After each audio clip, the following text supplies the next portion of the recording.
पाकिस्तान ने इंडिया को दिया भारी नुकसान। इंडिया की कई एयर बेसेस तबाह। साइबर अटैक से भी पाकिस्तान ने इंडिया को किया हैरान और बीजेपी की ऑफिशियल वेबसाइट भी हैक कर ली। इंडिया ने राफेल भी आजमा लिया लेकिन फिर भी मुंह की खाना पड़ी और एक बार फिर इंडियन पायलट पाकिस्तान के कब्जे में। कैसे पाकिस्तान ने इंडिया को दिखाई उसकी औकात, कैसे पाकिस्तानी एयरफोर्स ने पूरी दुनिया को हैरान किया। दुनिया की सबसे बड़ी डॉग फाइट में से एक डॉग फाइट हुई पाकिस्तान और इंडिया के दरमियान। इंडिया के सोशल मीडिया के झूठ और हकायक में बड़ा फर्क, सोनाक्षी सिन्हा भी बोल पड़ी।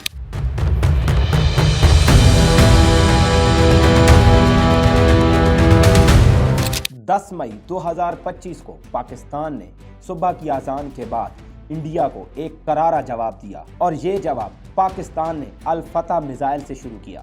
Bismillahirrahmanirrahim. Today on 10th May at the time of Fajr, we have given a strong punch to our coward enemy. Alhamdulillah.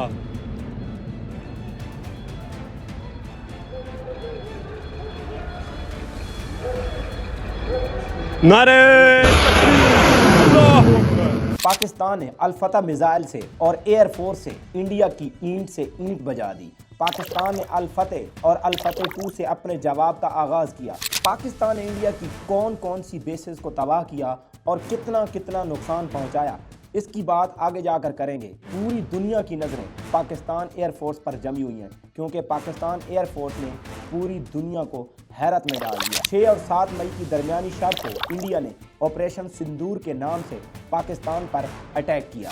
India ने पाकिस्तान के 6 मुख्तलिफ जगहों पर बहुत से हमले किए जिनमें बहुत से बच्चे, औरतें और निहत्थे लोग शहीद हो गए। लेकिन उसी दिन पाकिस्तान की एयरफोर्स ने दुनिया की जदीद तरीन टेक्नोलॉजी से बने हुए राफेल तैयारे के साथ एक बहुत बड़ी डॉग फाइट की। पाकिस्तान के पास जो तैयारे थे वो GF-17 थंडर थे और ये लड़ाई तकरीबन 1 घंटे तक जारी रही। पाकिस्तान के GF-17 थंडर और राफेल की पावर का अंदाज़ा लगाया जाए तो GF-17 थंडर उसके मुकाबले में कुछ भी नहीं है। GF-17 की जनरेशन की बात की जाए तो ये 3rd जनरेशन के लड़ाका तैयारे हैं, जबकि राफेल की जनरेशन 5th जनरेशन है। इंजन की बात की जाए तो GF-17 के पास एक रूसी इंजन है, जबकि राफेल के पास 2 फ्रांसीसी इंजन है। स्पीड की बात की जाए तो GF-17 की स्पीड 1960 किलोमीटर पर आवर है, लेकिन राफेल की स्पीड की बात की जाए तो उसकी स्पीड 2222 किलोमीटर पर आवर है। रेंज की बात की जाए तो इसमें भी राफेल GF-17 थंडर से बहुत आगे है। GF-17 की रेंज 2037 किलोमीटर पर आवर है, जबकि राफेल की रेंज 7000 किलोमीटर पर आवर है। और इस तरह अगर कंपैरिजन के लिहाज से देखा जाए तो GF-17 थंडर राफेल के मुकाबले में कुछ भी नहीं है। लेकिन फिर भी पाकिस्तान ने इंडिया के 4 राफेल मार गिराए। 3 राफेल पाकिस्तान ने 7 मई के दिन को गिराए और 1 राफेल 10 मई को पाकिस्तान की हुदूद में दाखिल हुआ, जिसमें एक इंडियन पायलट थी और पाकिस्तान ने उसे मार गिराया और एक बार फिर उस इंडियन पायलट को गिरफ्तार कर लिया। लेकिन दुनिया इस बात पर डिबेट करने पर मजबूर है कि GF-17 थंडर और राफेल के दरमियान 1 घंटे की डॉग फाइट कैसे? क्योंकि अगर फाइट की बात की जाए तो सिर्फ अपग्रेडेशन से कुछ नहीं होता, इसके उड़ाने वाले भी उतने ही माहिर होने चाहिए जितना कि प्लेन। और यही वजह है कि पाकिस्तानी पायलट्स ने अपने हुनर और काबिलियत की वजह से पूरी दुनिया को हैरत में डाल दिया। ये डॉग फाइट तकरीबन 160 किलोमीटर के फासले पर हुई और इस फाइट में तकरीबन 125 तैयारे शामिल थे। आलमी मीडिया और दिफाई तज्जियाकारों के मुताबिक ये डॉग फाइट अब तक की सबसे शदीद तरीन डॉग फाइट समझी जा रही है। खास तौर पर चीन के PL-15 मिसाइल की कारकर्दगी का मुकाबला यूरोपीय MBDA मिसाइल से हुआ और पाकिस्तान ने अपनी फिजाई हदूद में रहते हुए इंडिया के 3 राफेल गिरा दिए। इस फाइट के बाद भी इंडिया को चैन नहीं आया और उसने पै दर पै ड्रोन हमलों से पाकिस्तान पर हमले किए, जिसमें पाकिस्तान की अहम बेसेस भी शामिल थी और उन बेसेस में रावलपिंडी की नूर आलम बेस भी शामिल है। भाईजान नूर खान बेस में आके गिरा है। ये अटैक हुआ है नूर खान बेस पे, बिल्कुल घर के सामने। अभी एक जहाज गुजरा है और ये नूर खान बेस के ऊपर اٹیک ہوا ہے۔ تاہم ان بیسز کو کوئی خاص نقصان نہیں پہنچا، لیکن پاکستان نے ان حملوں کا جواب دینے کا سوچ رکھا تھا، اور پھر پاکستان نے انڈیا کو دن میں تارے دکھانے کے لیے آپریشن بنیان المرصوص کے نام سے ایک اٹیک کیا، اور ایسا اٹیک کیا جسے صدیوں تک یاد رکھا جائے۔ بسم اللہ الرحمن الرحیم۔ Today on 10th May at the time of Fajr, we have given a strong punch to our coward enemy.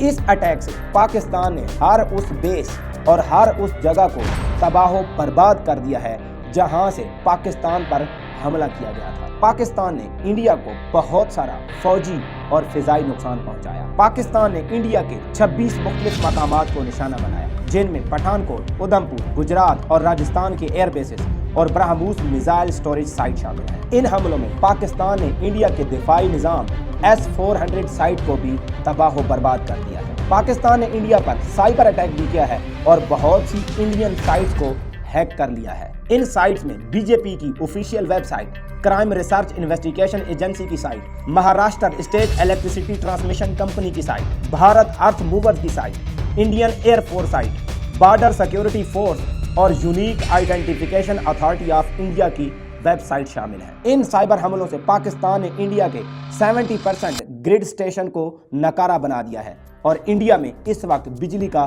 بحران پیدا ہو گیا ہے۔ تقریباً 2500 کے قریب سرویلنس کیمرے بھی ہیک کر لیے گئے ہیں اور ان کو کنٹرول بھی کر لیا گیا ہے۔ انڈیا نے پہلگام والے اٹیک کو بیس بنا کر پاکستان پر حملہ کیا ہے، جس کے انڈیا کے پاس کوئی شواہد اور ثبوت بھی نہیں تھے، لیکن پاکستان کے پاس BLA میں انڈیا کے ملوث ہونے کے شواہد بھی تھے، لیکن پھر بھی پاکستان نے صبر اور تحمل کا مظاہرہ کیا، لیکن انڈیا نے پاکستان کے صبر اور تحمل کو ایک بزدلی سمجھا، اور پھر پاکستان نے اپنا جواب دیا۔ اس ساری جنگ کی سچویشن کی ذمہ داری نریندر مودی اور انڈیا کے سوشل میڈیا پر عائد ہوتی ہے۔ انڈیا کا سوشل میڈیا اس وقت ایک جوکر کی حیثیت رکھتا ہے۔ یہ میں نہیں کہہ رہا، بلکہ انڈیا کی ایک بالی ووڈ ایکٹریس سوناکشی سنہا بھی یہی کہہ رہی ہیں۔ یہ کوئی مذاق نہیں ہے، دونوں ممالک نیوکلیئر پاور ہیں اور اس کا خمیازہ پوری دنیا کو بھگتنا پڑ سکتا ہے۔ اسی لیے بہتر ہے کہ چائے پیو اور ایک بار پھر بولو، The tea is fantastic. Thank you. کیونکہ ہم امن چاہتے ہیں، لیکن تب جب سامنے والا بھی امن کا داعی ہے، ورنہ رات کے اندھیرے میں نہتے لوگوں پر نہیں، بلکہ دن کے اجالے میں دفاعی نظام اور جنگی ہتھیاروں والی جگہوں پر حملہ کرنا جانتے ہیں۔